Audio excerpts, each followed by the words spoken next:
Bien, muchas gracias.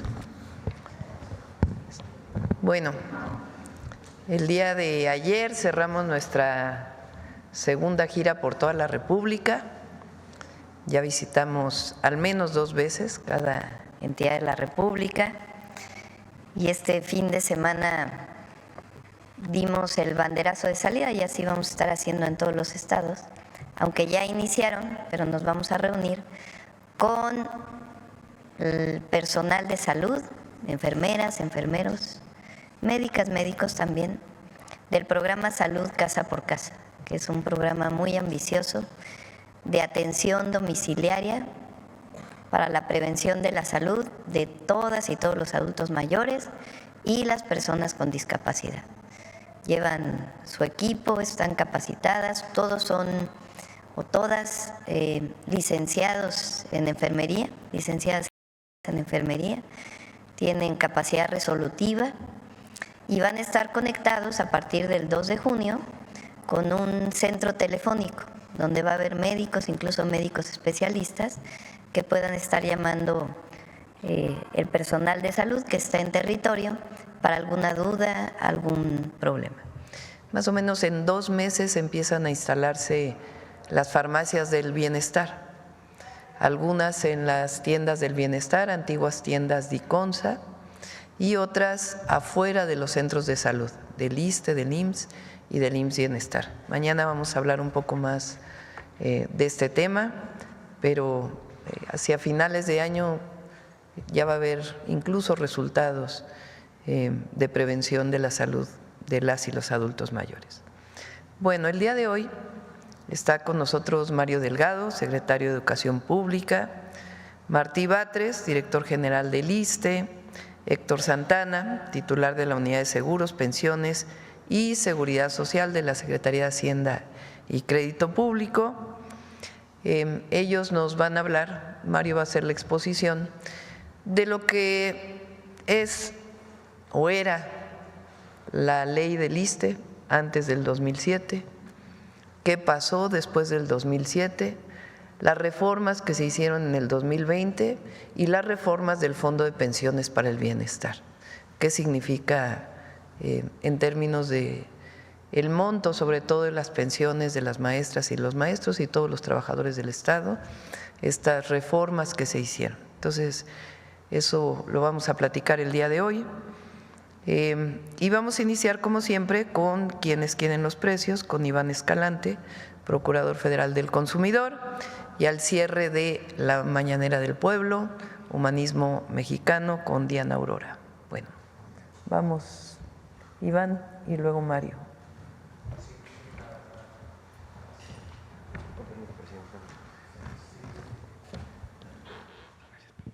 Muy buenos días a todas y a todos. Con permiso, Presidenta, ¿quién es quién en los precios? Iniciamos como desde hace varias semanas con el seguimiento a la Estrategia Nacional para la Estabilización del Precio de la Gasolina. Cada día son más estaciones que se suman a esta estrategia. Para el corte del viernes de la semana pasada ya teníamos el 94.2 de estaciones vendiendo gasolina regular en menos de 24 pesos el litro. Aquí están 12,259, 757 todavía no, y siguen las buenas noticias porque sigue disminuyendo semana tras semana el precio promedio del litro de gasolina regular. Lo tenemos en 23 pesos con 59 centavos. Adelante. Y aquí el seguimiento de nuestros monitoreos, destacando las que venden en precios justos, 23.15, esta estación de Pemex en Acapulco, Guerrero, y tenemos aquí los márgenes que no superan los 2 márgenes de ganancia, que no superan los 2 pesos. A todas ellas les vamos a poner una palomita. Continuamos con las que se siguen volando la barda con los precios, y aquí ubicamos esta Oxogas en Monterrey, Nuevo León, 24.99, y maneja un indicador o un margen de ganancia de 3 pesos con 85 centavos por cada litro. Y aquí están en cada una de las regiones, a todas ellas les vamos a poner un tache. En el seguimiento de los precios de nuestra canasta básica, encontramos la más barata, Bodega Aurrera Emilio Carranza en Saltillo, Coahuila, en 728 pesos con 10 centavos, le vamos a poner una palomita. Y la más cara, Soriana Hiper, Parque Delta, aquí en la alcaldía Benito Juárez, en la Ciudad de México, 1,007,60, le vamos a poner un tache. 3 ciudades, el municipio de Nezahualcóyotl, en Estado de México, 822 pesos, la más barata en Mega Soriana Aragón, palomita. Y la más cara, Bodega Aurrera Avenida Central, 840,70, pero está por debajo de los 910 pesos, le vamos a poner también una palomita. La Paz, Baja California, Soriana Hiper, 816,90, le ponemos palomita. Y la tienda Ley en esta sucursal en La Paz, Baja California, 925,60, le vamos a poner un tache. Y en Mérida, Yucatán, Bodega Aurrera Itzáes, la más barata, 840,50, palomita. Y la más cara también está por debajo de los 910, que en este caso es Walmart Yucatán, 872,50, le vamos a poner una palomita. Adelante. Y aquí damos a conocer sobre la modalidad de envíos en efectivo, qué remesadoras son las que más dinero dan por los dólares que envían nuestros compañeros que viven en Estados Unidos. Hay 2 indicadores importantes a destacar. ¿Cuánto cobra por comisión cada remesadora y en cuánto tiene el tipo de cambio? En un ejercicio que hacemos por $350, encontramos que la remesadora que más da por su dinero es Pagafone SmartPay, que por cada $350 da $6,968,64, le vamos a poner una palomita. Y la que menos da es Pangea Money Transfer, $6,540,35, le vamos a poner un tache. En la siguiente ¿Por cada cuánto dijiste? $350 es un ejercicio, Presidenta, que se hace. Tenemos una calculadora en la página de Profeco que le ponen ahí cuántos dólares estarían enviando y les va a dar toda la información de cada remesadora. Cuánto cobra por comisión, cuánto tiene el tipo de cambio y cuánto sería en pesos lo que envíen. Entonces este es un ejercicio de $350 y aquí tenemos la modalidad de depósito a cuenta. Mismos indicadores, encontramos que la que da más es la misma, Cloud Transfer Services, $6,968,64 por $350, palomita. Y la que menos da es esta HUM o SHUM, $6,543,53, tache. Adelante. La revista del consumidor del mes de mayo tiene un estudio de calidad de un artículo sobre toallas sanitarias desechables. Se realizó un análisis de 27 modelos de 12 marcas. Algunas de las pruebas fueron capacidad de absorción, velocidad de absorción, regreso de humedad y aquí tenemos un comparativo. Hay productos con características similares con precios muy diferentes. Entonces, para que tengan ustedes la información completa, pueden descargar la revista del consumidor y hacer la consulta completa para tomar una mejor decisión al momento de adquirir este y otros productos. Adelante. Finalizamos con nuestros consejos Profeco.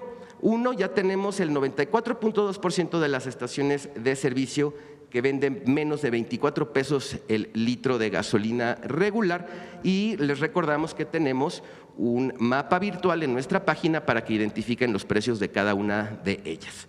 2, ahorras hasta 279 pesos si comparas los precios de los productos de la canasta básica, nuestra herramienta Quienes Quieren los Precios. 3, revisa qué remesadora da lo justo por el dinero que te envían. Recuerda que Finabien es una opción para cobrarlo, cuenta con más de 1,700 sucursales en todo el país. 4, consulta el estudio de calidad de toallas femeninas en la revista del consumidor del mes de mayo. Nuestras redes sociales, la página de internet y el número del consumidor. Estamos pendientes. Muchas gracias, Presidenta. Muy buenos días a todas y a todos. Gracias, Iván. Mario.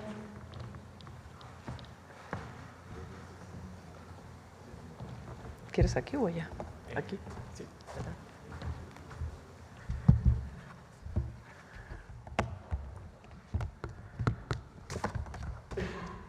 Buenos días a todos y a todas.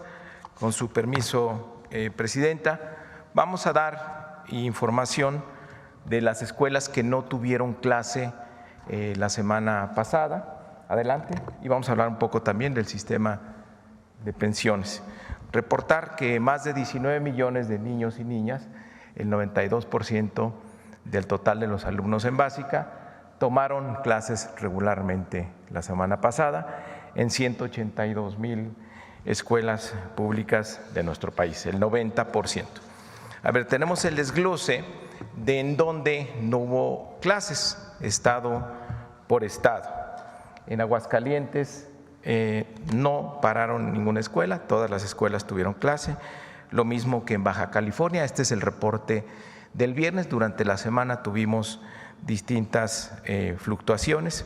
En Baja California Sur tuvimos 124 escuelas, es decir, el 13.79%. En Campeche todas las escuelas tuvieron clase.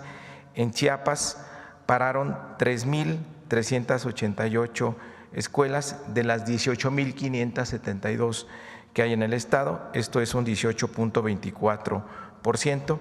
En Chihuahua 214 escuelas completas no tuvieron clase de las 5.247, esto es un 4.08%. Aquí en la Ciudad de México el reporte del viernes es que 79 escuelas no tuvieron clase, de 4.413 que tenemos en la ciudad, el 1.79%. En Coahuila todos tuvieron clase, lo mismo que en Colima, en Durango y en Guanajuato. En Guerrero no tuvieron clase 1.375 escuelas de 10.359 que hay en total, esto es el 13.27%. Todas las escuelas tuvieron clase en Hidalgo, Jalisco, Estado de México y Michoacán. Es importante, en Michoacán todas las escuelas están en clase. La siguiente, por favor. Morelos igual, todas nos reportan todas las escuelas con clases normales, lo mismo que en Nayarit y en Nuevo León. En Oaxaca el viernes no tuvieron clase 12.484 de las 13.137, esto es el 95%. Sin embargo, hay que destacar que en algunos días de la semana esta cifra disminuyó en un 90%. En el caso de Puebla, Querétaro, Quintana Roo, San Luis Potosí, Sinaloa, Sonora, Tabasco, Tamaulipas, Tlaxcala y Veracruz, todas las escuelas tuvieron clases. En Yucatán no tuvieron clases 115 escuelas de 2.871, esto es el 4%, y en Zacatecas 2.195 escuelas pararon de las 4.426 de escuelas en educación básica, esto es el 49%.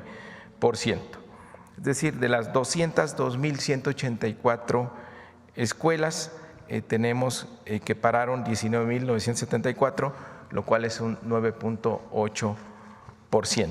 Esos son los datos de la semana pasada. Ahora, quisiera hablar un poco del salario en el marco del Día del Maestro y la maestra. La Presidenta de la República anunció un incremento salarial de 9% retroactivo a enero y de 10% a partir de septiembre.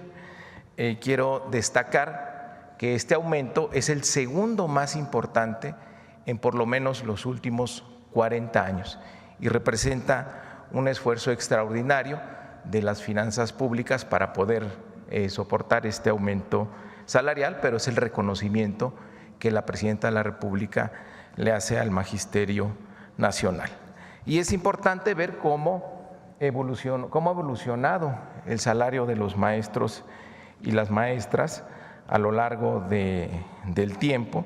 Por ejemplo, un maestro de jornada completa de educación básica con Vicente Fox ganaba 4.582 pesos en promedio, con Felipe Calderón 9.709 pesos, 6.709 pesos, perdón, con Peña 9.580 pesos, con el presidente López Obrador llegó a 17.635 pesos y con la presidenta Claudia Sheinbaum está llegando a 18.965.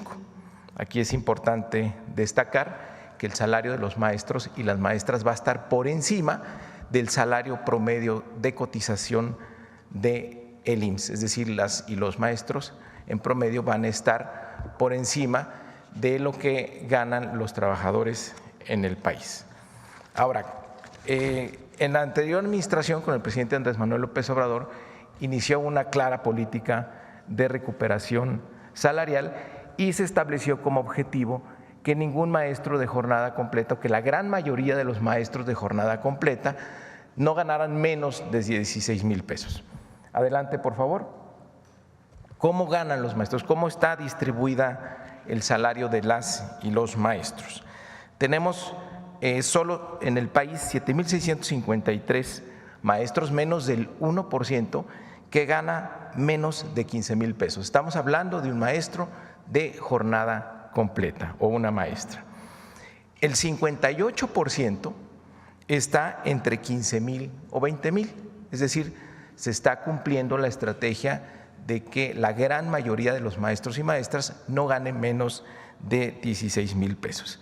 Después tenemos un 25% que gana entre 20 y 30,000 pesos, un 9,6% que gana entre 30 y 50,000 pesos y un 6,2% que gana por encima de los 50,000 pesos. Estos datos son importantes por lo que vamos a ver ahora respecto de las pensiones para poder dimensionar cuánto es una pensión digna en comparación con el salario. Adelante, por favor. ¿Cómo era el modelo de pensiones? ¿Cómo era el sistema de pensiones antes de la reforma de Calderón del 2007? Era un sistema solidario donde la pensión estaba en función del salario base de cotización del último año. El salario base de cotización es diferente del salario que finalmente recibe en pesos las y los maestros, porque siempre han existido las prestaciones. Ahora, las prestaciones del salario total ha fluctuado en el tiempo. Aquí vamos a hacer un ejemplo donde suponemos que el salario base de cotización es aproximadamente el 66% del salario integrado total. Esto podría haber sido mayor en años anteriores, pero al momento eso es lo que representa en promedio. El salario base de cotización es 66% del salario integrado total. La diferencia son las prestaciones y siempre ha habido prestaciones. Las pensiones estaban a cargo del ISSSTE y la pensión dependía de los años de servicio, sin importar la edad. 30 años para hombres, 28 años para mujeres. Entonces, un ejemplo, un trabajador al servicio del Estado que ganaba 16,000 pesos, se jubilaba con 10,560 pesos, que es el 66% de 16,000. Ahora, viene la reforma, la siguiente por favor. Viene la reforma de Calderón. ¿Qué hace esa reforma? Introduce un requisito de edad de 65 años para jubilarte. Destruye el sistema solidario de pensiones para dar paso a las AFORES, a las cuentas individualizadas. Entonces la pensión ya no estaba en función de su salario, sino del ahorro que el trabajador lograra acumular a lo largo de su vida en las cuentas individuales que son de él y esos recursos le pertenecen a él o a ella. Pero miren lo que pasó con esta reforma. Igual, una maestra, el mismo ejemplo, que ganaba 16,000 pesos, ahora su pensión alcanzaba para 4,320. Si recuerdan, en el sistema solidario, en la lámina anterior, si le regresamos, era 10,560, que era el 66% de sus 16,000 pesos. Adelante, con las cuentas individualizadas, la tasa de reemplazo que se tenía apenas era del 27%. Entonces la pensión caía de 4,320.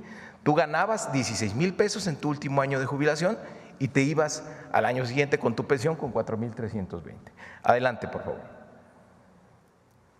Se quedó un régimen transitorio, el artículo 10º transitorio en la reforma del 2007, que permitía que los trabajadores se quedaran en el sistema solidario, pero se introdujo un requisito adicional. Es decir, no solo necesitabas ahora 30 años de servicio y 28 años de hombres y 28 años las mujeres, sino que tenías que cumplir con una edad mínima para poder jubilarte. En la tabla que está ahí en expresada. Venía creciendo la edad mínima de 51 y 49 años del 2010 y 2011 e iba a llegar en el 2028 a 60 años para hombres y a 58 años para mujeres la edad mínima de jubilación. Aquí es donde la Presidenta de la República ha hecho una propuesta de detener este incremento de la edad mínima de jubilación y que se congele en 58 años. Hay que recordar que en aquel tiempo de la reforma el 90% de los cotizantes en ese momento se quedó en el régimen transitorio. Por lo tanto, la propuesta que está haciendo la Presidenta de 58 años congelada para hombres y 56 para mujeres va a beneficiar a todos estos trabajadores y trabajadoras que se quedaron en el 10º transitorio. Ahora, también hay que decir que la ley establece en este régimen solidario que hay un tope para la pensión, que son 10 UMAS. Esto es alrededor de 34,500 pesos actualmente. Hay una confusión de que se piensa que la pensión en el régimen solidario está calculada en base a UMAS. Esto no es correcto. La única referencia en el tema de pensiones en el sistema solidario es el tope, las 10 UMAS. Si solo te dan una pensión de 35,000 pesos. Ahora, si ese tope aumentara, si por ejemplo esas 10 UMAS se fueran a 15 o a 20 o se cambiaran las UMAS por salario mínimo, ¿qué pasaría? Que aumentaría la pensión del porcentaje de maestros que más gana, no de maestros, de trabajadores al servicio del Estado, porque que más ganarían. Entonces beneficiaría un porcentaje muy pequeño a un costo muy alto. Aumentar el tope de UMAS no mejora las pensiones de la gran mayoría, sino de una minoría que es la que gana más. Adelante. Dada esta situación de pensiones insuficientes, ¿qué hacen los gobiernos de la transformación? El presidente Andrés Manuel López Obrador, primero, le pone un tope a las comisiones que cobraban las AFORES. Éramos de los países que más cobraba dentro de la OECD.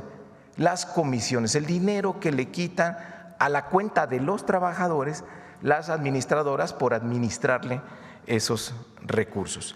Y la ley ahora establece que las comisiones tienen un tope y ese tope está referenciado a lo que cobran otros sistemas como Colombia, Chile y Estados Unidos, que son de los que menos cobraban.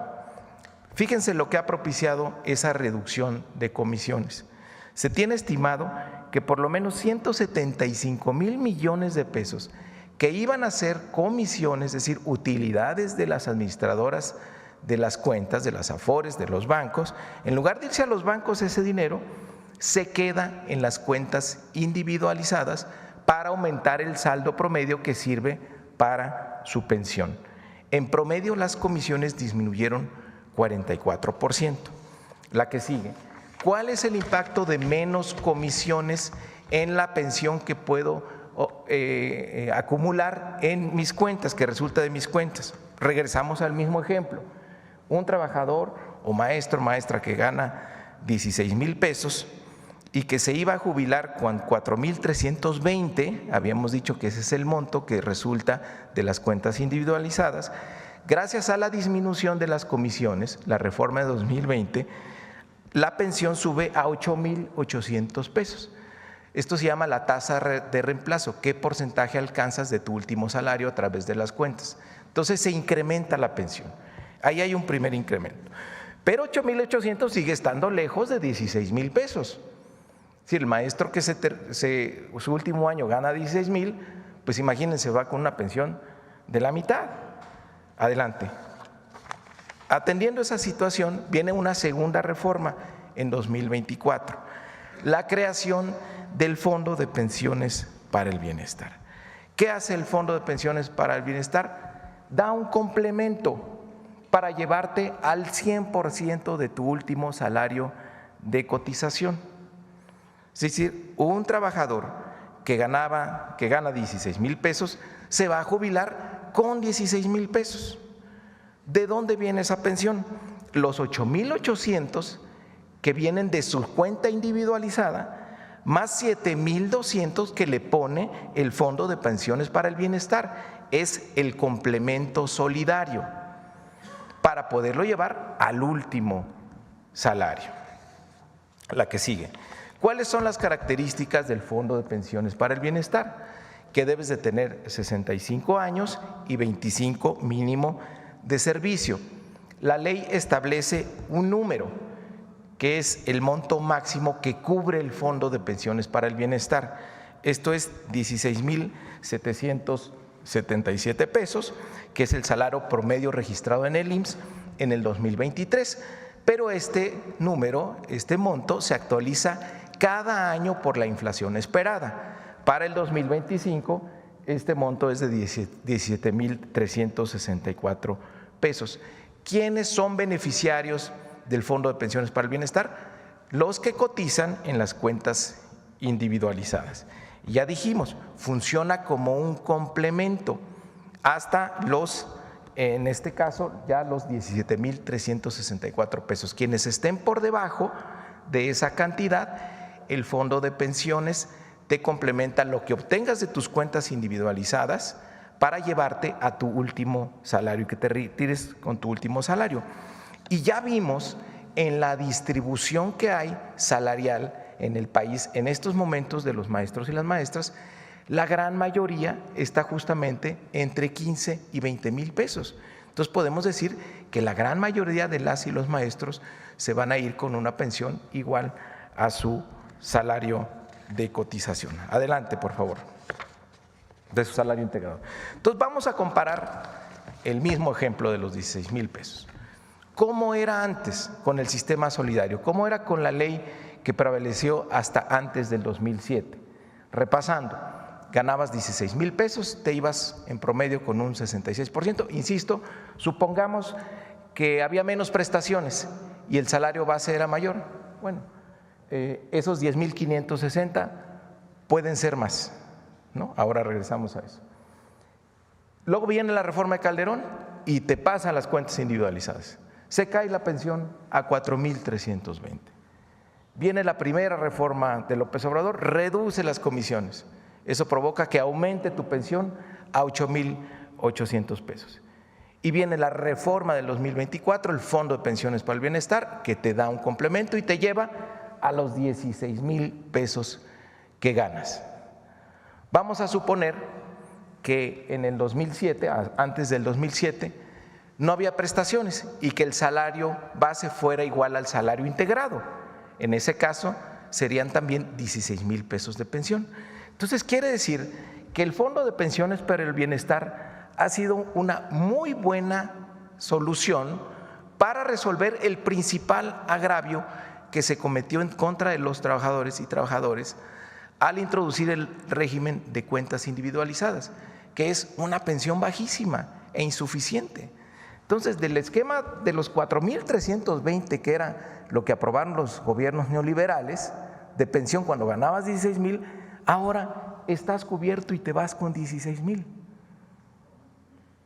Entonces, es una muy buena solución para ese agravio en contra de los trabajadores. Ahora, por último, es cierto que, la que sigue, por favor, es cierto que este sistema pues, ha acumulado mucho dinero y que las AFORES administran las cuentas de los trabajadores, pero ese gran monto que tienen las AFORES, que ya equivale a 20,3 puntos del PIB, no es de los bancos, no es de las AFORES, es la suma del saldo de las cuentas individualizadas de las y los trabajadores. Ese dinero le pertenece a las y los trabajadores, son sus cuentas individualizadas y es su dinero. Las administradoras lo que hacen pues es administrar esas cuentas. Esos 20 puntos del PIB está repartido en casi 70 millones de cuentas. Entonces se dice, bueno, hay mucho dinero en las AFORES, ese dinero utilicemos para pagar pensiones. No, porque se lo estaríamos quitando a los trabajadores. Es dinero que le pertenece a las y los trabajadores. Este comparativo queríamos hacer sobre los actuales sistemas de pensiones y de cómo ha influido el Fondo de Pensiones del Bienestar para resolver una situación que era muy injusta y que se acumuló ahí durante muchos años. Y ahora pues también destacando el incremento salarial que ha dado la presidenta Claudia Sheinbaum, que todo esto va a impactar favorablemente también para las pensiones, y este gran beneficio que ha propuesto la presidenta de detener el aumento de la edad que está establecida en la ley y congelarla en 58 años, para que las y los trabajadores al servicio del Estado, particularmente los maestros y las maestras, puedan jubilarse antes y tengan un disfrute de su pensión. Es lo que queríamos presentar, presidente.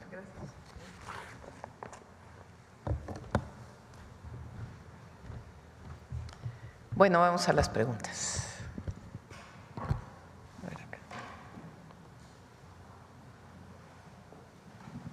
Gracias. Buenos días, Luis Piña, de los Reporteros MX, presidenta. Un par de dudas. La primera, desde la semana pasada, desde que llegó la CENTE, se han estado radicalizando sus actividades. En este sentido, han llamado a que probablemente boicoteen la elección del Poder Judicial que se tiene para este fin de semana. Y en ese sentido, preguntarle si ya tiene estimado algún operativo de seguridad para prevenir que ocurra este ámbito, ¿no? Que se viole pues directamente el derecho de los ciudadanos al voto. Fíjense qué curioso. De hecho, hoy plantean ir al INE.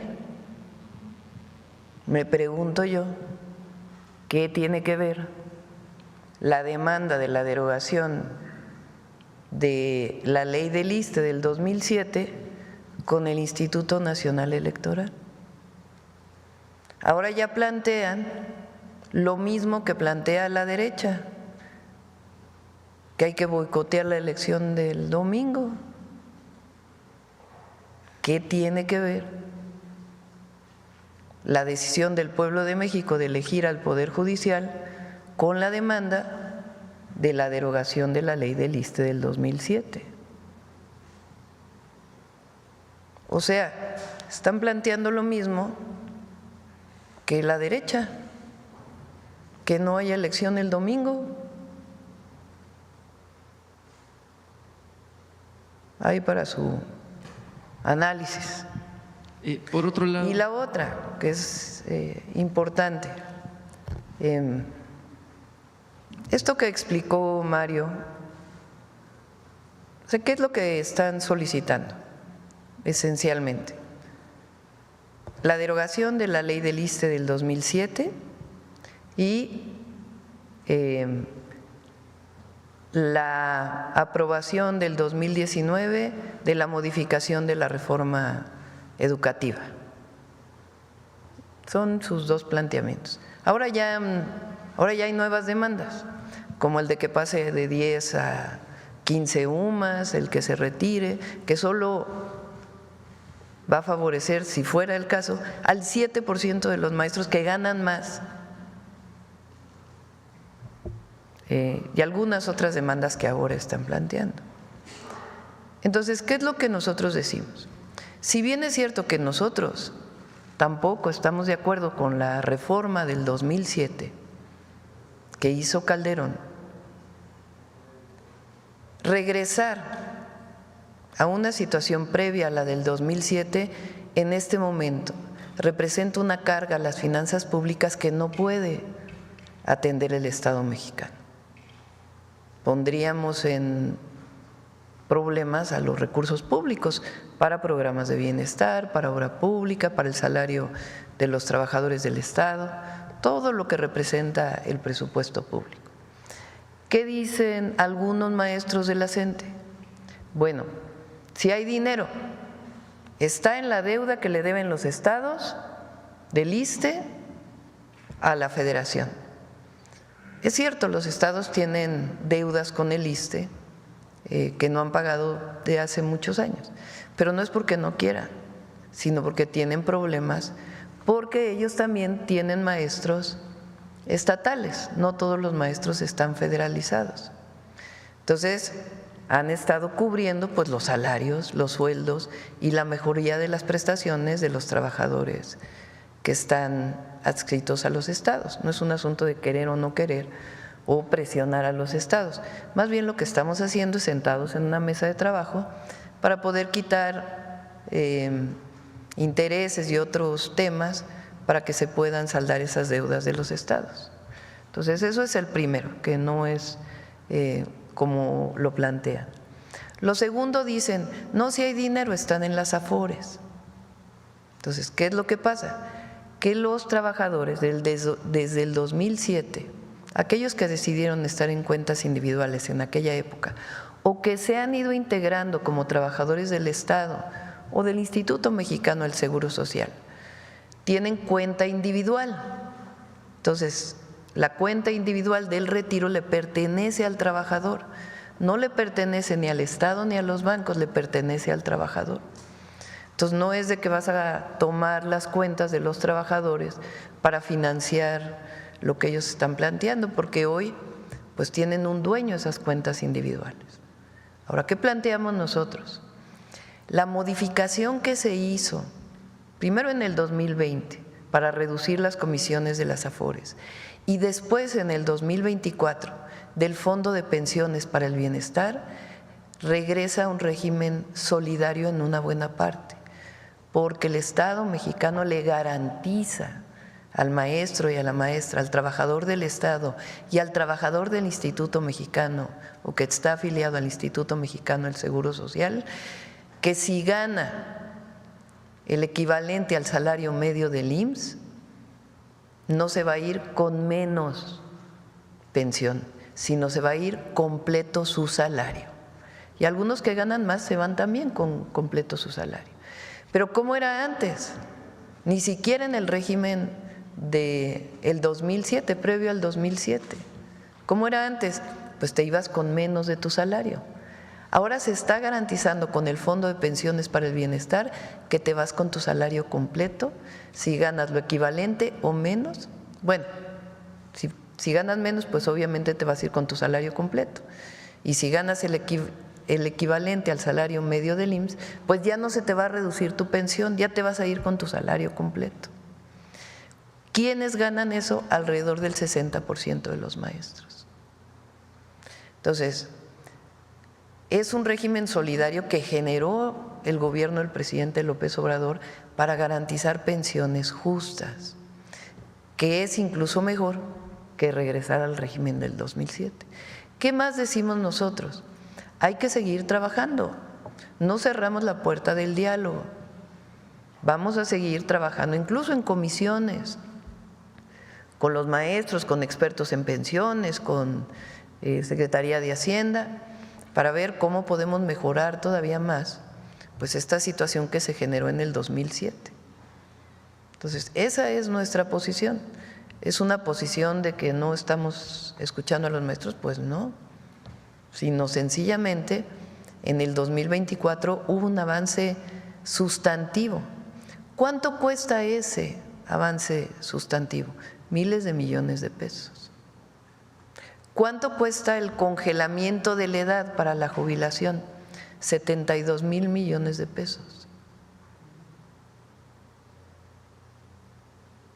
Entonces, no en un año, en varios años, pero no es menor el esfuerzo que está haciendo el gobierno porque nosotros creemos en los profesores, en los maestros y en las maestras. Lo que no estamos de acuerdo es en que ahora pues el tema sea la reforma al Poder Judicial, que tiene que ver una cosa con la otra, o que estén afectando a la ciudadanía, a la gente en la Ciudad de México, como lo del aeropuerto el viernes. Entonces, tenían diálogo con la presidenta, pero ellos decidieron que aunque tenían diálogo con la presidenta, iban a violentar a periodistas, a generar estas acciones. Entonces, no es un asunto menor. Es decir, ahí está el diálogo con el secretario de Educación Pública, con la secretaria de Gobernación, se está incluso revisando temas de la edad, pero no hay una posición hasta ahora en el sentido de decir, bueno, vamos a dialogar a ver qué otras opciones hay, que no sean estas que realmente son demandas que son, pues que el presupuesto público no da, que no hay recurso para ello, pero seguimos dialogando. Ahora, ¿qué tiene que ver la reforma al Poder Judicial? Entonces se parece mucho la actitud de boicotear la reforma al Poder Judicial con aquellos que ahora dicen no votar, boicoteemos la reforma al Poder Judicial, o sea, los más conservadores de los conservadores de los conservadores con los supuestamente más radicales. La reforma al Poder Judicial fue una decisión del pueblo de México, mayoritaria, y se va a llevar a cabo el próximo domingo.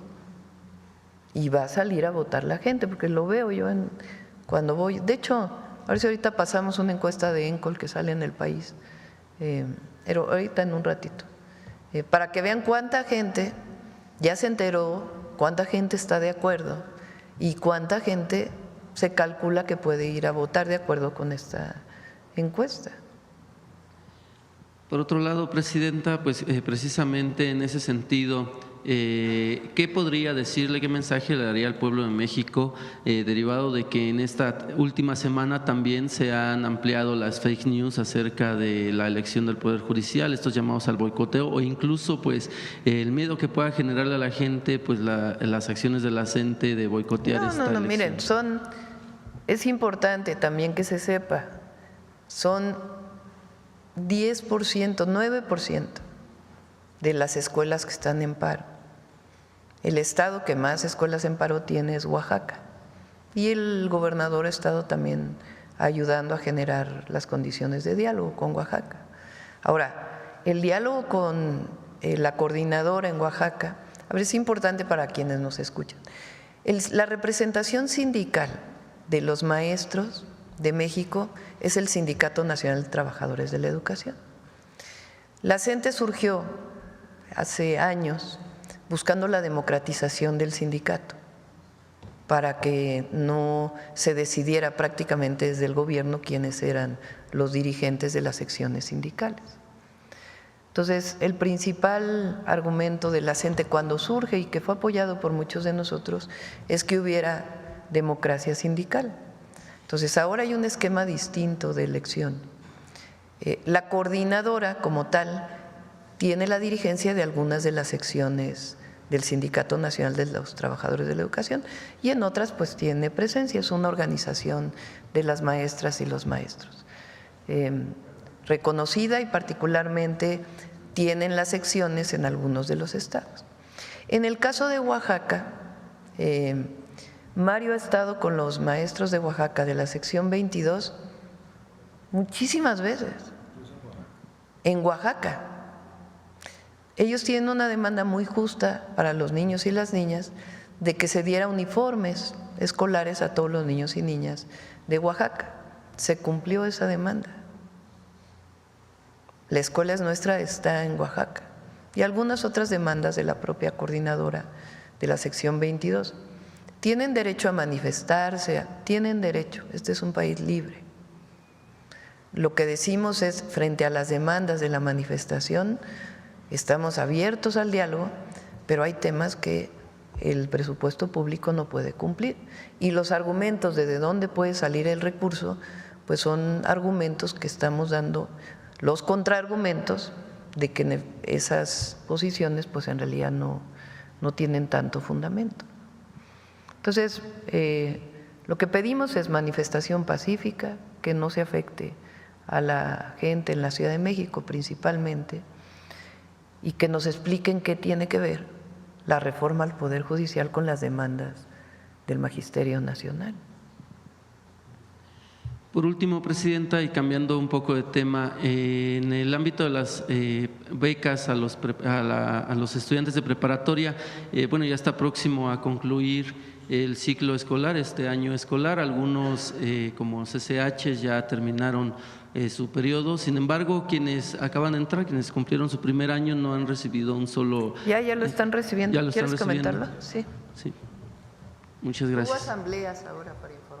Sí, Muchas no, gracias, ya presidente. estamos completos. De hecho, el lunes pasado estuvo aquí Julio León dando el reporte, porque ahora sí que ya acabamos la distribución de las becas, incluyendo los estudiantes que ingresaron en el ciclo escolar de agosto, se inscribieron a partir de enero, febrero, y se hicieron asambleas para entregarlos. Las entregamos después de la entrega de la beca Rita Cetina, que fue poco más de 3 millones.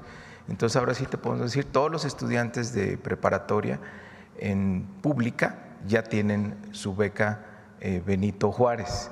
Y si hay por ahí alguno que se quedó fuera, hay que ir a la página de la Secretaría de Educación y de inmediato se le inscribe, pero estamos completos. Es ahora en junio cae el depósito, sí, los depósitos caen en los meses pares. Reportaba Julio la semana pasada que para junio, Presidenta, el total de depósito de las becas van a ser de más de 25,000 millones de pesos, porque ya estamos completos en todos los niveles.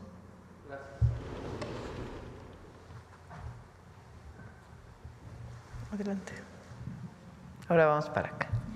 Buenos días, Presidenta. Yulia Bonilla, del periódico La Razón. Primero, una precisión sobre las cifras que nos compartía el secretario, si puede comentarnos en números cuántos alumnos están siendo afectados por el cierre de estas casi 20,000 escuelas afectadas por el paro de la CENTE, por favor.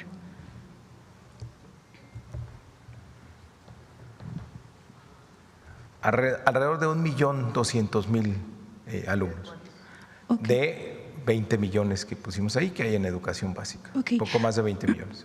Y en el tenor de que ayer incluso la Secretaría de Gobernación hacía un llamado justamente a que no se afecte a sus alumnos, justamente porque ya viene el cierre del ciclo escolar, saber si están ustedes como Secretaría de Educación preparándose para, pues, cómo se va a apoyar a esos alumnos que están en riesgo justamente con el cierre del ciclo escolar. Bueno, justo hoy quisimos hacer el reporte y el desglose estado por estado. Ya vimos que 3 estados son los que concentran el mayor número de escuelas que no está teniendo clase, y estamos a tiempo de que se reinicie las clases para tener un buen cierre del ciclo escolar. Es decir, ¿aún no hay ninguna previsión en caso de que esto no ocurra? Pues tendríamos que trabajar con ellos, principalmente con Oaxaca, para que no perdieran el ciclo escolar, pero estamos seguros de que se va a actuar con responsabilidad y no se va a afectar a estos niños y estas niñas. Ya es una demanda de los padres y madres de familia, okay, que terminen bien su ciclo. Okay, se lo merecen. Y bueno, ahorita ustedes ya exponen las razones por las cuales, bueno, las respuestas que han dado a las diversas exigencias de la CENTE, pero preguntar si entonces esto significa que de parte del gobierno no hay aún alguna propuesta distinta, es decir, mantiene usted como presidenta pues que haya apertura al diálogo, pero es decir, no hay hasta ahorita alguna respuesta distinta o propuesta que se pueda llegar ante la CENTE. Sí, hay diversas propuestas y que tienen que ver con seguir discutiendo. Hay varias propuestas sobre la mesa. El tema nada más es que pues, se reconozca que hay estas propuestas. Miren, el incremento salarial del 9% más 1% adicional en septiembre representa alrededor de 37,000 millones de pesos. Es casi lo mismo de la pensión Mujeres Bienestar. O sea, es un esfuerzo muy importante que se está haciendo. Y no nos vamos a endeudar. ¿Eso qué quiere decir? Pues que nosotros nos apretamos adentro del gobierno para poderle dar un aumento salarial justo a los maestros y maestras. ¿Cómo están sus jubilaciones? Bueno, ahora con el Fondo de Pensiones para el Bienestar, pues prácticamente se van con su salario completo. Entonces, no es menor lo que hemos estado planteando. El tema de la congelación de la edad, porque pon la tabla de edad que puso Mario, la edad de jubilación en su presentación.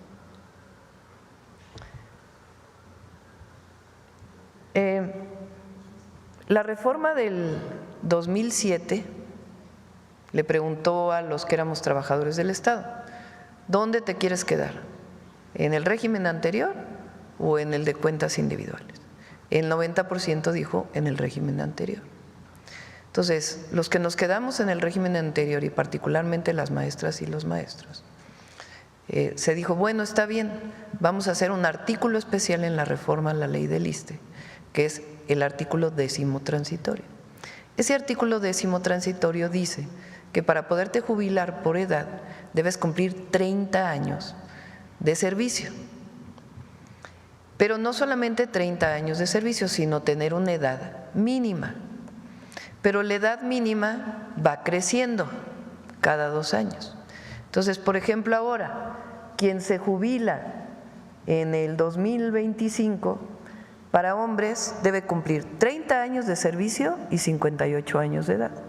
Para las mujeres, 30 años, 28 años de servicio y 56 años de edad. Pero en el 26 y el 27 va a subir. Va a ser 30 años de servicio, 59 años de edad y 57 para hombres y mujeres respectivamente. Y en el 28, 60 años de edad y 58. Entonces, ¿qué estamos planteando nosotros? Vamos a congelar que ya no aumente la edad de jubilación. 30 años de servicio y lo congelamos en 58, 30 y 28, o sea, 30 años para hombres, 28 para mujeres. Y la edad mínima, 58 años y 56 años. Ya no va a crecer. Eso es lo que estamos planteando y dialogando con ellos sobre este tema y muchos otros temas. Entonces, la gran mayoría de los maestros de México están de acuerdo con esto. Hay un grupo de la CENTE, porque además hay CENTE en otros lugares que no están en paro, también hay que decirlo.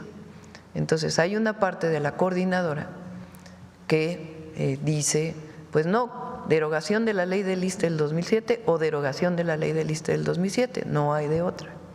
Y dicen que yo lo dije, en efecto, en un tiempo lo dije, cuando estábamos en contra de esto, pero el Fondo de Pensiones para el Bienestar es incluso mejor en el monto de las pensiones. Entonces, lo que nosotros les decimos es, no se puede regresar a la ley del ISSSTE del 2007 porque no alcanzan los recursos. Pero seguimos dialogando para ver qué otras cosas adicionales al Fondo de Pensiones para el Bienestar, el tema de la edad, podemos seguir trabajando para mejorar la pensión de los trabajadores del Estado. Okay. Pero se ha hecho bastante por parte de la Cuarta Transformación.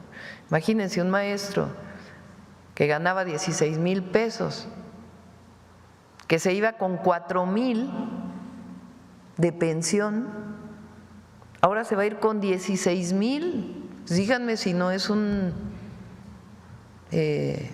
avance sustantivo. Y el Fondo de Pensiones para el Bienestar pues asume una parte solidaria. ¿Quién pone ese complemento? Pues recursos diversos que se fueron planteando cuando se formó el Fondo de Pensiones para el Bienestar. Entonces, hay un esfuerzo muy, muy importante y todo esto, hay que decirlo, es a partir de la austeridad republicana del gobierno, de la Cuarta Transformación, de recursos que antes se iban a la corrupción y que hoy se integran a la pensión de las maestras y los maestros. Okay. Ya ahorita usted expone pues el cuestionamiento justamente a la manera en la que ha procedido la CENTE. La semana pasada, además de los bloqueos, acudieron a embajadas como Alemania, Francia, Canadá, Indonesia, entre otros, a entregar un escrito, según explica la propia CENTE, de lo que han enfrentado en el país en su lucha. ¿Cómo toma usted justamente que ahora también estén recurriendo a las embajadas? No conozco el escrito, no sé qué fue lo que plantearon a las embajadas. Lo que ustedes pueden ver pues es que hay libertad y no hay represión. No hay represión. Lo que pedimos, pues imagínense, nosotros somos los que estamos diciendo, siéntense en la mesa a dialogar. Ahí está la mesa para dialogar. Pero esta pues forma antidemocrática, digamos, pues nosotros no estamos de acuerdo y tenemos, así como ellos tienen el derecho a decir que no están de acuerdo, nosotros también. Y lo que pedimos pues es que se establezca sobre reglas el diálogo y está abierto. Ahí están en la Secretaría de Gobernación cuando establezca la CENTE o el grupo de maestros y maestras que está hoy en el Zócalo para poderse sentar a dialogar. Pero ¿cómo es que no se quieren sentar a dialogar? Ok. Pasando a otro tema, Presidenta, este fin de semana el gobernador de Querétaro, Mauricio Curi, en un evento hizo un llamado a que los migrantes que lleguen al Estado se apeguen a 3 aspectos. Entre ellos dijo no votar por Morena. ¿Cuál es su postura respecto a su comentario?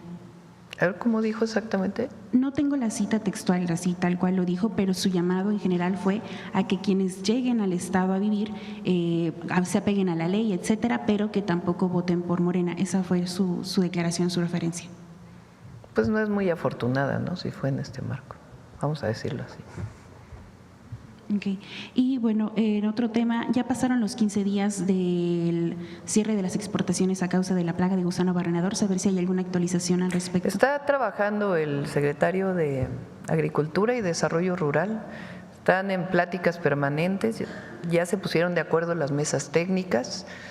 Nosotros esperamos pues que se abra lo más pronto posible. Lo de los 15 días fue un dicho de la secretaria de Agricultura en una negociación con el secretario de la Secretaría de Agricultura de Estados Unidos con el secretario de Agricultura de México, y estamos esperando pues que se abra lo más pronto posible la frontera.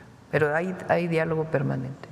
Saber, bueno, si tiene información sobre cómo va el tema de lo de la planta. Una de las exigencias de la SADER es que justamente se pudiera autorizar Sí, ya la operación. ya está en ese proceso. O sea, si hay acuerdo en que se pueda poner esta planta de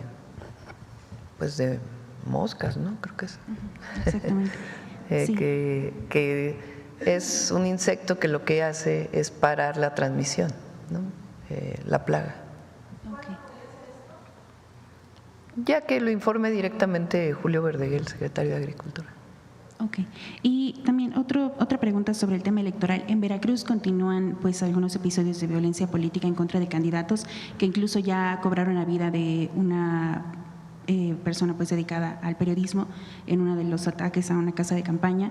Saber si se contempla reforzar en esta semana ya que… Sí, estamos en contacto. Vino Rocío Nale al gabinete y se está haciendo un operativo particular para el día de la elección, pero también en estos días, que tiene todo el apoyo del Gobierno de México. Si pudiera comentar algo, ¿en qué consiste este operativo reforzado? Pues representa mayor presencia de la Guardia Nacional en ciertos lugares donde puede haber riesgo, esencialmente, y comunicación permanente sobre inteligencia, investigación sobre algún grupo delictivo en alguna zona. ¿Han identificado ya algún grupo delictivo como titular o como al que se puedan atribuir estos ataques? Ya lo puede informar el Gabinete de Seguridad. Hay mucho trabajo en Veracruz y en todo el país. Ok, y por último, Presidenta, este fin de semana usted reiteró esta declaración sobre llamar a movilizarse por el tema de las remesas, dado que sigue en discusión el tema.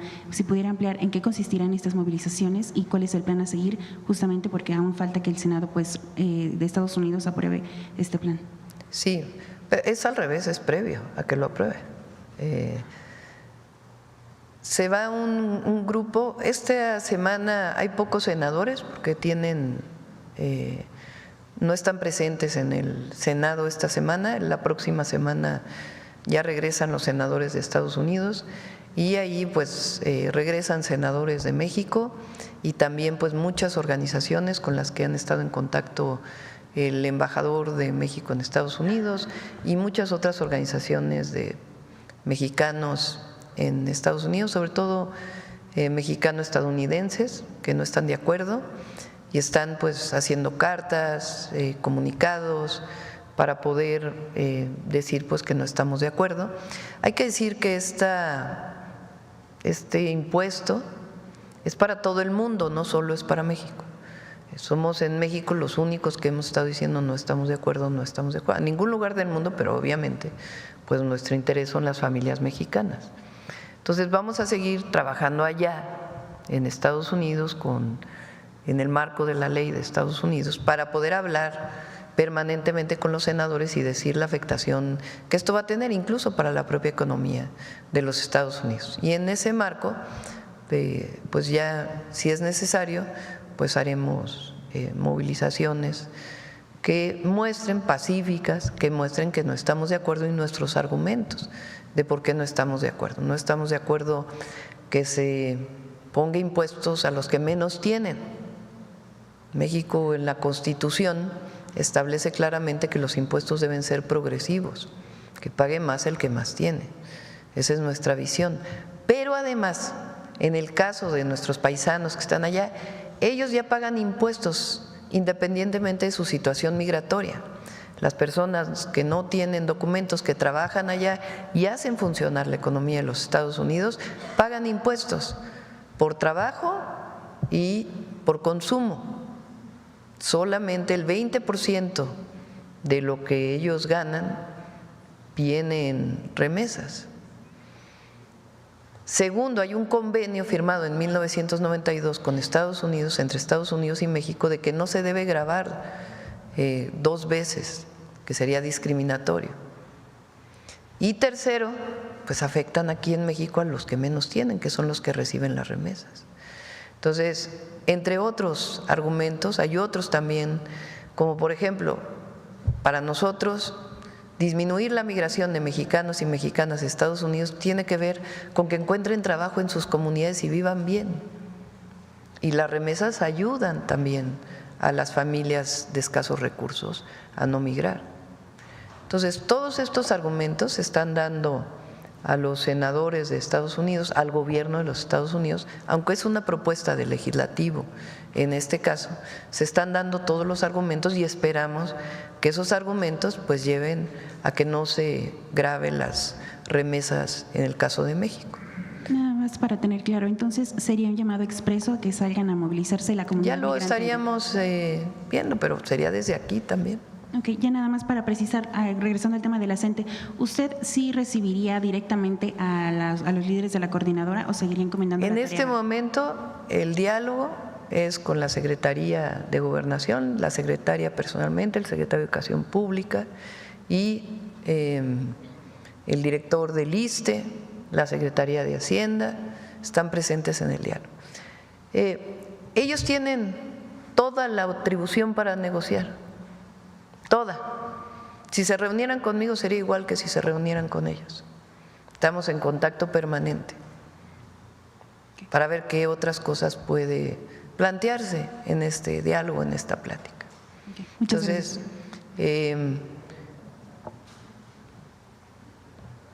ellos tenían el diálogo. Este es mi planteamiento. Había diálogo planteado desde el primer momento que llegaron al Zócalo con la presidenta el viernes. No es que yo me hubiera negado a dialogar con ellos, sino que había una mesa puesta de diálogo. Y aún así, ellos de todas maneras golpearon periodistas, cerraron el aeropuerto. ¿Con qué demanda? Que la presidenta se siente a dialogar. O sea, ¿cómo? Si ya me iba a sentar a dialogar.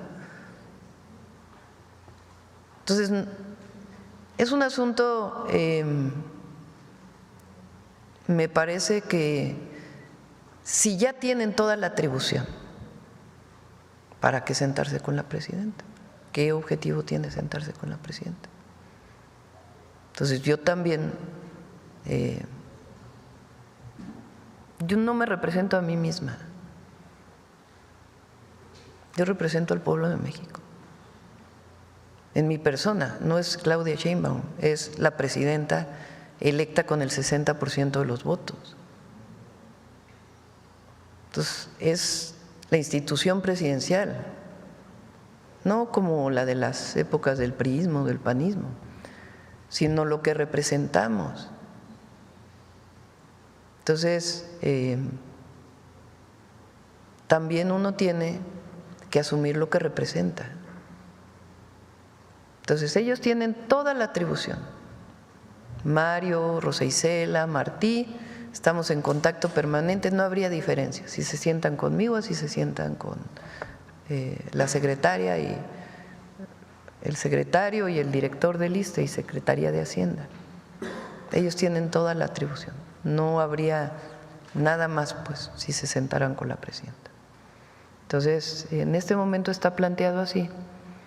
Y es en una condición en donde ellos, o sea, me pregunto si está abierta la mesa de diálogo, ¿qué sentido tiene que hoy tomen el INE? O sea, es una pregunta. Si está abierta la mesa de diálogo, ¿por qué cerrar Palacio Nacional para que no hubiera mañanera? Que sí hubo mañanera, por cierto. Estuvieron todos a distancia. ¿Cuál es la razón? Porque si creen que con eso vamos a ampliar la resolución, pues estamos diciendo no se puede derogar la ley del ISSSTE del 2007, pero hoy tenemos una mejor condición para los jubilados de los maestros, para todos los que van a jubilarse con cuentas individuales, se van con su salario completo. Y estamos hablando de la edad y de otros temas. Y seguir dialogando, seguir dialogando. No cerramos nunca la puerta del diálogo. Y si hay otras opciones que surjan, que no pongan en riesgo los programas de bienestar, pues adelante, en términos del presupuesto público. Todo está abierto. Pero hasta ahora lo que ellos nos dicen es que sí se puede derogar porque el recurso está en lo que deben los estados al ISSSTE y en las AFORES, que decimos nosotros. A ver, esa deuda de los estados al ISSSTE no se puede pagar con esos montos. Por eso estamos haciendo disminuciones de todas esas deudas con el objetivo de que los estados no tengan deudas en el ISSSTE. Algunos por las corruptelas de hace tiempo, pero ahora el tema central es que incluso los estados les falta recurso para poder pagar su nómina de maestros. Hay una partida especial que se llama la U080 que el gobierno federal da permanentemente a los estados porque no les alcanza para cubrir la nómina de los maestros que están en los estados. Entonces, sobre las supuestas deudas de los estados al ISSSTE, pues ahí está muy difícil, porque no vamos a afectar a los maestros que están en el régimen de los estados. Y segundo, que están en las AFORES. Bueno, las AFORES son cuentas individuales de cada trabajador o trabajadora. Entonces, no es que le pertenezcan al gobierno, no le pertenecen a los bancos, le pertenecen a cada trabajador. ¿Qué es lo que se hizo ahora? Sobre tu cuenta individual, donde te ibas a retirar si ganabas 16,000 pesos con 4,000, el gobierno hace un fondo solidario con el que te vas a ir jubilado con 16,000 pesos si ganabas 16,000 pesos. Ese es el fondo de pensiones para el bienestar. Es, digamos, equivalente en términos del monto de las pensiones a la derogación de la ley del ISSSTE del 2007. Entonces, esos son los argumentos que nosotros damos públicamente, que se dan en las mesas de diálogo. Pero no te puedes sentar a dialogar si no hay un acercamiento y no se escuchan. Nosotros escuchamos sus argumentos y nos vamos a estudiarlos y damos nuestras respuestas. ¿Qué pedimos de ellos? Pues también que escuchen nuestros argumentos y que lo revisen. Ahora explíquenme ustedes, y eso se lo dejo a ustedes, a todos a quien nos escucha. ¿Qué tiene que ver las jubilaciones de las maestras y los maestros con boicotear la elección del Poder Judicial? No, bueno, pues está igual eso que lo que dicen los más conservadores. ¿Sospecha usted de un acercamiento directo entre los grupos opositores a la elección judicial con la CENTE entonces? Pues en términos del argumento sí, se acercan los argumentos. No tengo ninguna evidencia de que estén juntos, ¿no? Pero en los argumentos, ¿qué tiene que ver bloquear el INE con sus demandas? ¿Qué tiene que ver la elección al Poder Judicial con sus demandas? Entonces, no va a haber represión, eso sí. Y lo que pedimos es diálogo.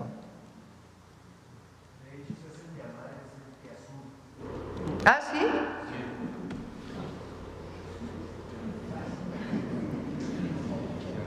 Bueno, será alguno, ¿no? Entonces, antes había una criminalización a los maestros. O sea, Claudio X González, que fue uno de los autores intelectuales de la reforma educativa del 2013,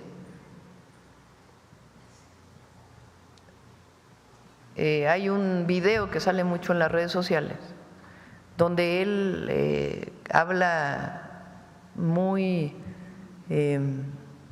de forma muy discriminatoria contra los maestros, de una forma despectiva hacia los maestros y las maestras. Después de eso se dio la represión de Nochistlán, justificada por ese argumento. Entonces, nosotros no usamos ese lenguaje, pero no estamos de acuerdo. No estamos de acuerdo. En el 2013 la reforma educativa, fíjense lo que hacía. Si un maestro en su evaluación no supuestamente pasaba la evaluación, se le corría. La modificación del 2019 dijo no puede ser punitiva la evaluación de los profesores. Y entonces se dieron casi 1 millón de plazas de base, garantía de que no se iba a correr a los profesores. O sea, vean la diferencia. Casi 1 millón de plazas de base a los maestros de primaria, secundaria, de preescolar, de educación básica. Aumentos salariales muy significativos, pensiones justas. Entonces, claro que hay una mejoría de las condiciones de los maestros. Ahora, quedaron temas que ellos dicen que no están de acuerdo de la evaluación de los profesores. Totalmente de acuerdo. ¿Qué dicen ellos? No, bueno, pues que se regrese a que solo sea el sindicato y las secretarías de educación pública quien defina las plazas. Entonces decimos, si eso es lo que quieren los maestros, pero los maestros de abajo, los de base, incluso lo valoramos, pero que decidan los maestros, no un porcentaje de los maestros. ¿Qué hicimos ahora? En la campaña me dijeron, lo peor de la evaluación de los maestros es que no nos permiten, nos dan una plaza en un lugar que está lejos de nuestro hogar, de nuestra casa, y nos cuesta mucho trabajo dar clases en una escuela en donde vivimos, entonces nos alejamos de nuestras familias. Pues es totalmente justa. Entonces dijimos, no, pues que se cambie ese proceso de movilidad en lo que discutimos que queda en sustitución de la evaluación de los maestros. Entonces, por supuesto que pensamos en las maestras y los maestros de México, pero no estamos de acuerdo en la manera cuando hay una mesa de diálogo. Se hacían muchas veces estas manifestaciones porque no había diálogo. Aquí desde el primer momento está la mesa y de todas maneras. Entonces nosotros no vamos a denigrar, a hablar despectivamente de las maestras y los maestros, pero sí llamamos la atención de ahora resulta que su demanda es igual a la del conservadurismo, que boicotear la elección al Poder Judicial, o sea, en contra del pueblo. Porque no es en contra de la presidenta o de Morena, no, es en contra del pueblo de México.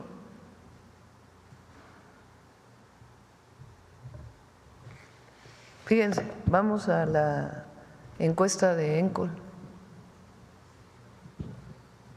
que salió hoy en El País. Desde el principio, por favor, toda la encuesta.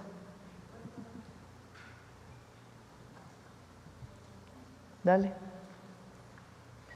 ¿Usted sabe que en los próximos días se llevará a cabo la elección de ministros, magistrados, jueces del Poder Judicial? 86% sabe. Adelante. ¿Cómo se informó?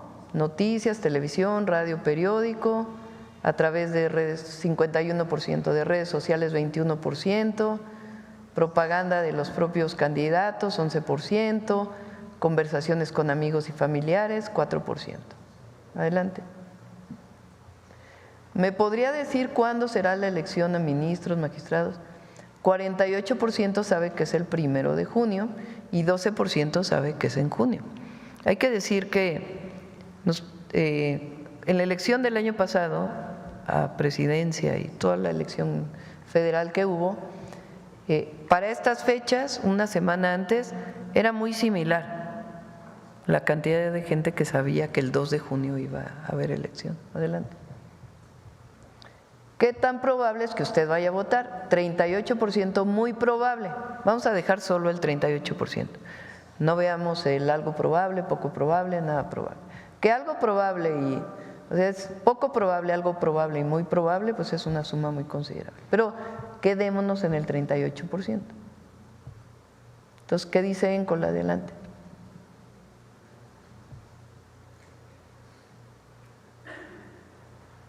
Dice, el próximo domingo se llevará a cabo la primera votación para elegir a ministros, magistrados, jueces del Poder Judicial. En general, ¿usted considera que esta elección es necesaria o innecesaria? Es necesaria 72%. 72%.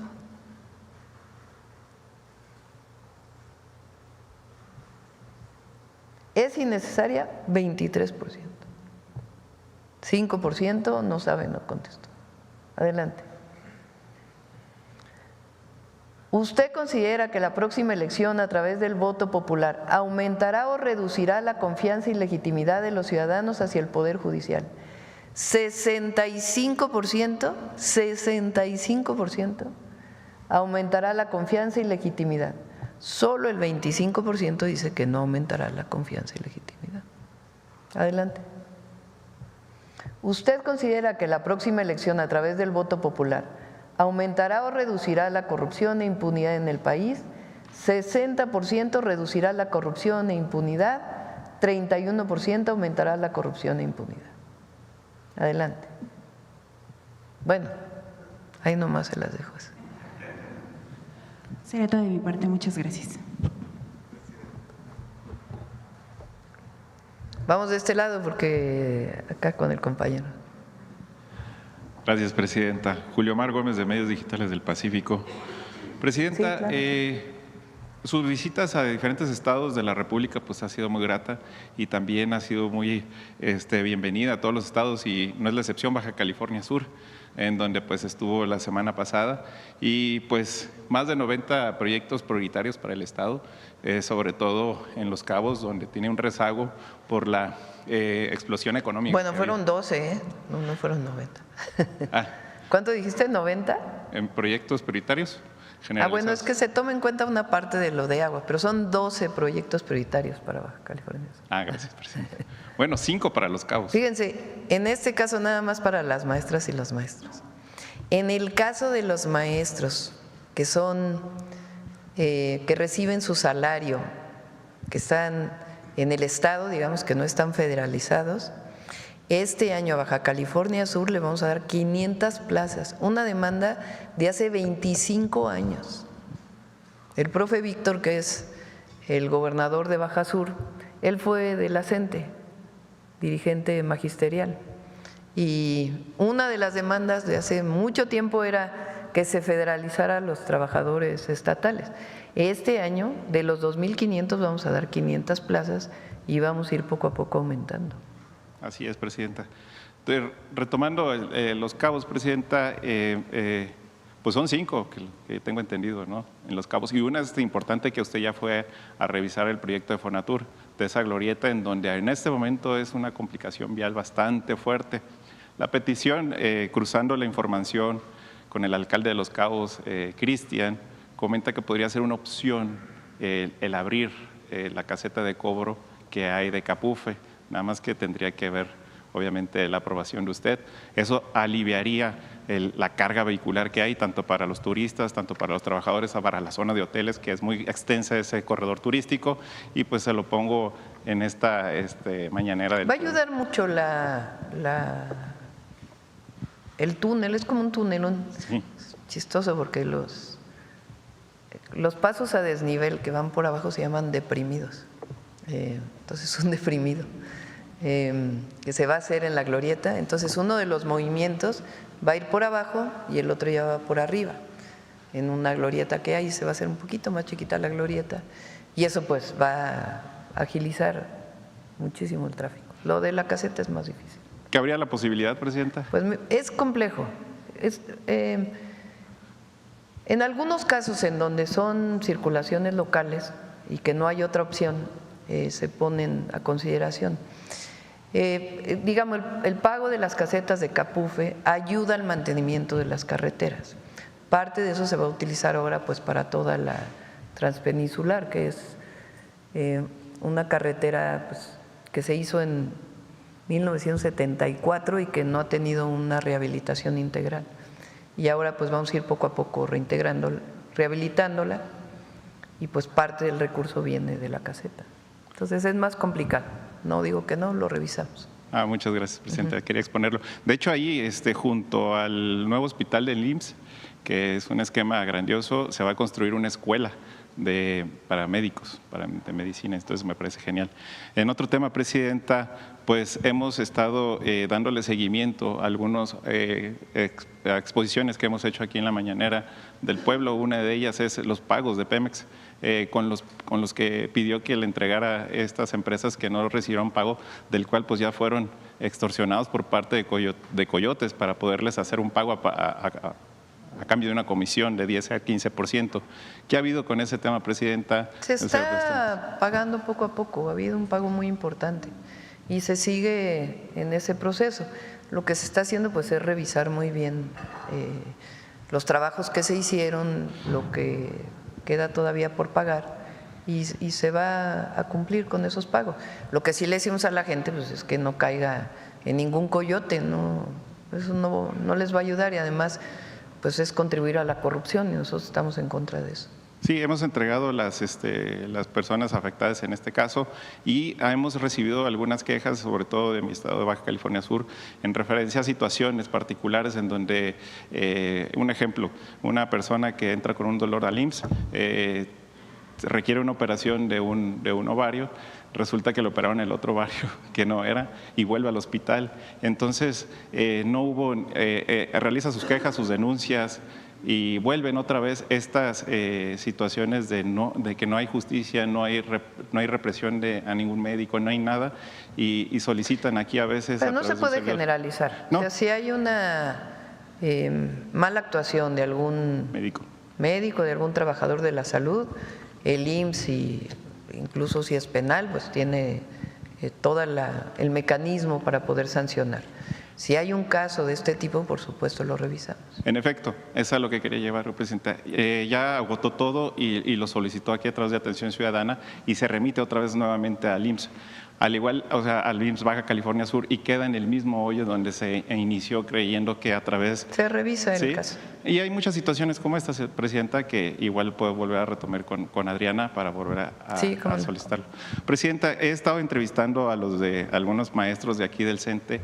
La verdad, siento que está politizado, lejos de estar pues a favor de los trabajadores de la educación. Pues han hecho alusión a que no se les invitó al diálogo, que por eso están en la manifestación, que lejos, y me han hablado de diferentes temas, incluso el de telecomunicaciones, donde ha dicho que primero inicia una iniciativa de reforma, luego hay manifestaciones en contra y después realiza una revisión para que una consulta, un censo con las personas afectadas, eso, lo del ISSSTE también, lo de las pensiones y demás. En este caso dice que el diálogo no se presentó en un inicio, que no los contempló ni se les dio la oportunidad de dialogar. Por eso, pero mira, fíjate ese argumento. ¿Perdón? O sea, ese argumento. Sí. Nosotros decidimos, a ver, la ley del ISSSTE que planteamos, las modificaciones a la ley del ISSSTE que planteamos en el 2025 ya fue, ¿no? Tenía que ver con que las personas que tenemos un salario compensatorio, entre ellos la presidenta, o sea, tienes tu salario base, nosotros tenemos un salario base y un salario adicional. Entonces nosotros dijimos, esos que recibimos el salario adicional, que somos trabajadores de confianza, que podamos cotizar de ese salario que no nos descuentan del ISSSTE, lo que va para el ISSSTE Salud. Sí, imagínense, pues es bastante justo, ¿no? No tocaba a ningún maestro ni maestra, a ninguno. Estábamos hablando de los trabajadores de confianza que ganamos más. Y también que se condonaran y se quitaran las deudas del FOBISSSTE.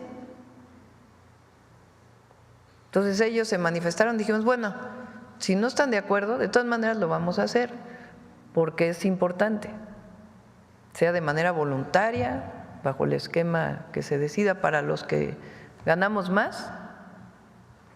Y en el caso del FOBISSSTE, que es lo más importante para las maestras y los maestros, ahí en ese caso lo vamos a hacer y lo hice por un decreto, porque no me parecía justo que beneficiáramos a la gente que tenía deudas impagables de FOBISSSTE.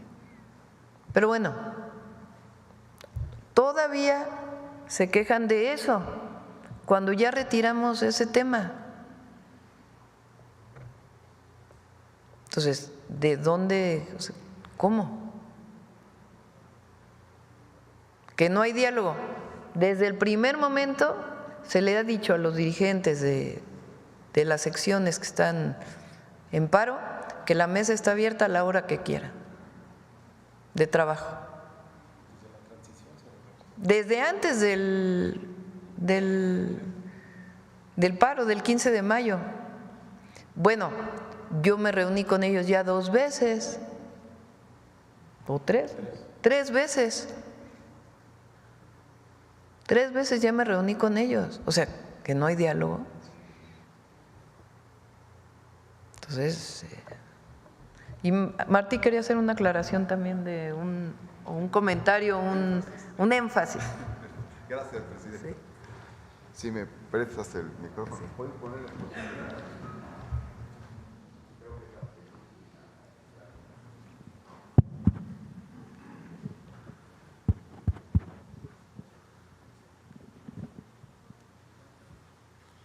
Es un énfasis, presidenta y amigos de los medios de comunicación, porque presentó mucha información valiosa el secretario de Educación. Y aquí en esta lámina se presenta una cuestión nodal, muy importante. ¿Por qué es la indignación de los maestros con la ley del 2007? Pues porque les arrebataba la pensión, el monto. ¿Qué nos decían maestros en muchas reuniones? Me voy a retirar con 4,000 pesos, no voy a vivir con eso. Este era el tema. La reforma del 2007 de Calderón desplomaba las pensiones de los maestros. Ahora, ocurrieron varios cambios. El más importante de ellos es el Fondo de Pensiones para el Bienestar, que se hace al final del sexenio del presidente López Obrador, ya en la parte final, y tal vez por eso no se difundió tanto, pero esto es fundamental. Ya no estamos en las condiciones de la ley del 2007 como estaba, no es cierto, no podemos hacer la discusión como si esta fuera la base, eso cambió. La base es esta, se creó un fondo de pensiones para el bienestar que compensa al maestro en cuya afore reúna solamente lo necesario para retirarse con 4,000 pesos y le compensa, le pone otros 12,000, si es el caso, para retirarse con el salario íntegro que devengaba al momento de retirarse. Es un cambio fundamental. ¿Por qué? Pues porque tiene que ver con la vida de los maestros. Entonces no es cierto que estemos en las condiciones de la ley del 2007 que hizo Calderón. Estamos ya en una situación distinta y en los hechos, como dice la presidenta, se está derogando paulatinamente la ley del 2007.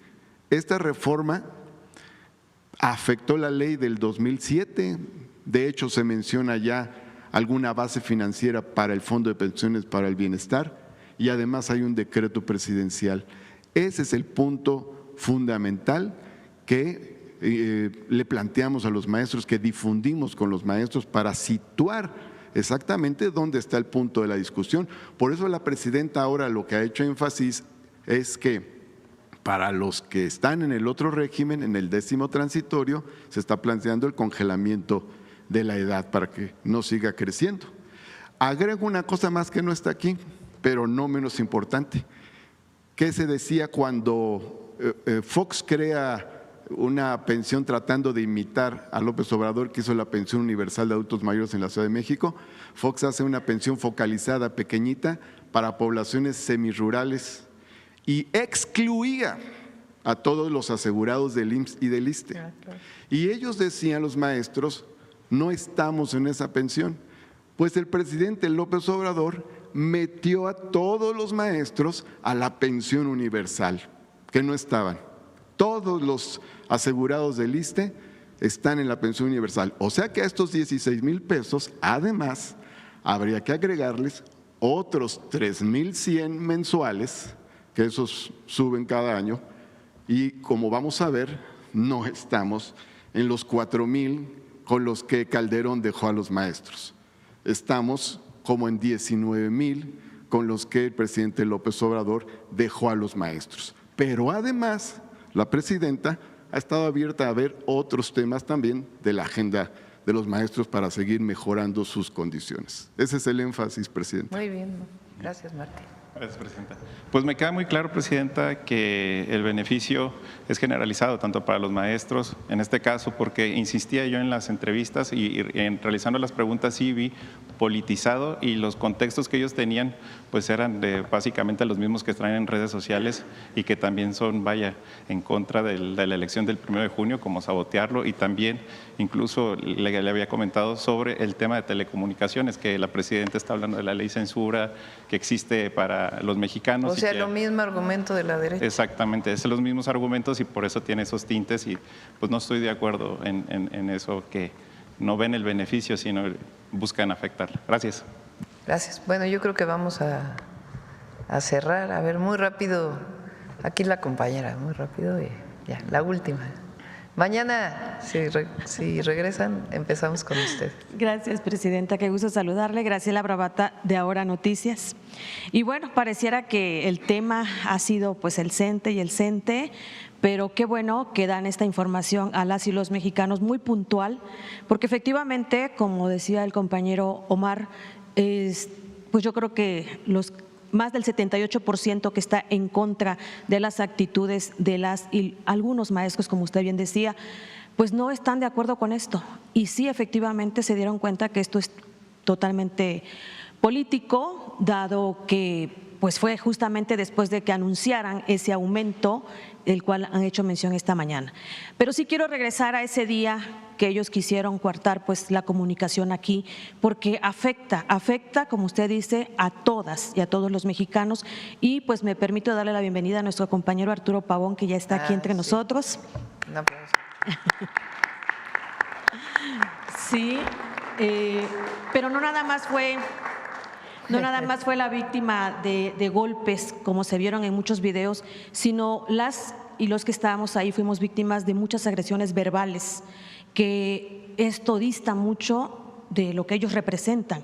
Y con todo respeto para los que no están en ello, para las y los maestros, que sí me gustaría, y mi pregunta va en ese tenor, si me lo permite, que valdría la pena revisar y que ellos también den respuesta, porque se ven muy claro en los videos cómo entran aquí cuando irrumpieron aquí en la calle Moneda, y realmente habría que identificarlos si son realmente maestros, porque su actitud y su vocabulario y el trato hacia nosotros deja mucho que pensar. No sé si usted pudiera intervenir en ello, y realmente yo creo que también la coordinadora debe de enfrentar esta situación y respaldar si son o no maestros. Pues sí, que ellos se deslinden en todo caso, si no son maestros. O sea, porque no, hasta ahora no hay un deslinde de esto que pasó. Entonces, no es justificable, no es justificable. Esta agresión, la verdad, no es justificable. Entonces, las manifestaciones, nosotros nos manifestamos muchísimas veces, y siempre fue de manera pacífica, siempre. Y así como nos critica ahora los medios, la gran mayoría de los medios, los comentócratas y todo, pues nunca hubo una agresión a ningún periodista, incluso aunque hablaran en contra nuestra.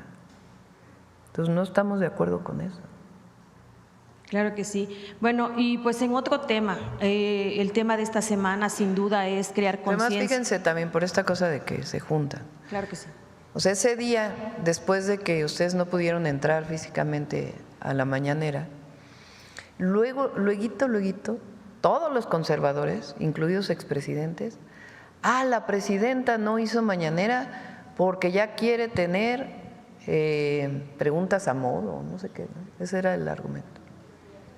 O sea, quien divulgó el que supuestamente no había habido mañanera, cuando sí hubo mañanera, fueron los voceros de los conservadores. Ellos fueron los que estaban felices de que se hubiera cerrado la puerta a ustedes frente a la provocación que venía. Entonces, es lo mismo pues de la reforma al Poder Judicial. O sea, se juntan pues en sus argumentos. Sí. ¿Eu? Estaban las preguntas y que estábamos al servicio de la presidenta, ¿no? Sí, de hecho sus agresiones eran muy agresivas, un vocabulario que deja mucho que pensar. Pero bueno, derivado de esto también mi pregunta, presidenta, veo, todo México ha visto que esta administración lleva buenos tratos con todo lo que es la iniciativa privada que se han sumado al Plan México. Y en las otras elecciones, a veces empresas motivan al ciudadano para ir a votar dándoles algún incentivo de un café o algo. Ahorita hay una campaña, como lo hemos planteado aquí todos mis compañeros, de que no salgan a votar. Esa es la consigna realmente, porque piensan que es un capricho de una persona. Sin embargo, pues como lo muestran las estadísticas, efectivamente es algo que es necesario. Pero ¿cómo realmente motivarlos aún más si hay algún convenio, algún programa para llamar a la gente a votar? Porque lamentablemente, al menos en lo que es Tabasco, me di la tarea de hacer las preguntas y hay mucha gente que dice no voy a ir a votar porque no sé cómo le voy a hacer y porque el INE está diciendo que voy a tardar no menos de 20 minutos en la cola. O sea, ahí tiene que haber una decisión del ciudadano y los mexicanos para tomar la decisión de cambiar esta situación que prevalece en nuestro país en el tono del Poder Judicial y que realmente decidan ir a votar, porque sí se van a tardar, pues yo creo que más de 10 minutos, porque es algo atípico, es la primera vez que México hace este trabajo. Entonces, ¿qué opinión le merece, presidenta, o qué convenios se pudieran hacer con estas empresas? No, pues no, nosotros no hacemos convenio. El voto es libre, directo y secreto, universal. Y en México quien quiera ir a votar vota y quien no quiera ir a votar no vota en cualquier elección. Hay países donde es obligatorio ir a votar, en México no, hay completa libertad. Lo que nosotros promovemos pues es la información, la educación, la concientización en el sentido de la importancia que tiene esta elección. Entonces, llamar a la gente, 1 de junio, salgamos todos a votar por las candidatas y candidatos que decidamos, pero es muy importante que participe la ciudadanía y va a participar. Fíjense, la mitad de la gente sabe que la elección es el 1 de junio. La promoción creo que es hasta el miércoles, ¿no? No sé si también de la promoción del día de la elección, habría que preguntar. Pero la promoción es hasta el miércoles y ya quedan 7 días incluido el día de hoy, para votar en la elección al Poder Judicial. Ubiquen su casilla, ubiquen a sus preferidos, preferidas para ejercer su derecho y a salir a votar este 1 de junio. Claro que sí. Y bueno, en otro tema, hay un grupo de trabajadores de la salud que son del programa de suplencia en el estado de Tabasco, quienes le han hecho llegar un escrito a usted, así como al gobernador Javier May. Sin embargo, ellos piden su intervención porque pues ellos vienen ganando desde hace 8 o 20 años un salario no mayor a 1,500 pesos quincenales, y pues ellos piden que si pueden ser integrados al programa de bienestar. Me permito dejarle el documento con atención ciudadana y que ojalá se pudiera hacer alguna plática a nivel federal con a nivel estatal. Sí, así como en el sector educativo se ha avanzado mucho, también en el sector salud, pero todavía nos falta. Entonces estamos trabajando también para mejorar las condiciones laborales de todas y todos los trabajadores de la salud. Ya para concluir, me permito traerle el mensaje de un personaje tabasqueño de Comalcalco, Tabasco. Él es el licenciado Francisco Peralta, quien ha escrito este libro que lo llamó Política y Elecciones, el proceso político electoral mexicano. Creo que en el marco de esto que estamos a punto de realizar las y los mexicanos, debemos de saber la historia. Y yo creo que esto le va a encantar, se lo hace llegar con muchos saludos de su parte. Y hay una parte que le llama el Fujimorazo de Ernesto Zedillo, creo que le va a gustar, porque habla de cómo él cuando entra pues modifica el artículo 94 de la Constitución. Yo creo que le va a gustar y se lo hago llegar aquí con Paulina. Muchas gracias. Gracias, Presidenta.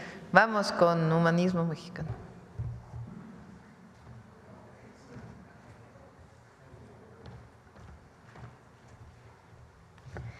Con su permiso, Presidenta, muy buenos días a todos y todas. Uno de los grandes legados de la Revolución Mexicana fue el derecho a la educación, elemento que hoy es fundamental para el humanismo mexicano por su importancia en el proceso de desarrollo con bienestar. Por ello, es necesario recordar que el reconocimiento constitucional del derecho a la educación de 1917, que en 1921 derivó en la creación de la SEP, fue el resultado de diversas demandas y proyectos educativos previos.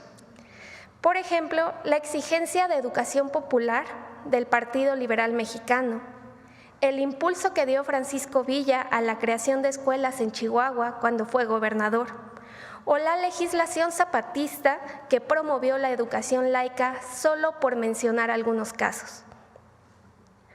Así que hoy, a manera de cierre de nuestra serie de educación, presentamos la siguiente cápsula de video, en la que podrán conocer los avances educativos que emanaron de la Revolución Mexicana. Nada es más importante para el desarrollo de los pueblos que la educación. Los gobiernos que han servido al pueblo han impulsado la educación como un derecho al alcance de todas y todos.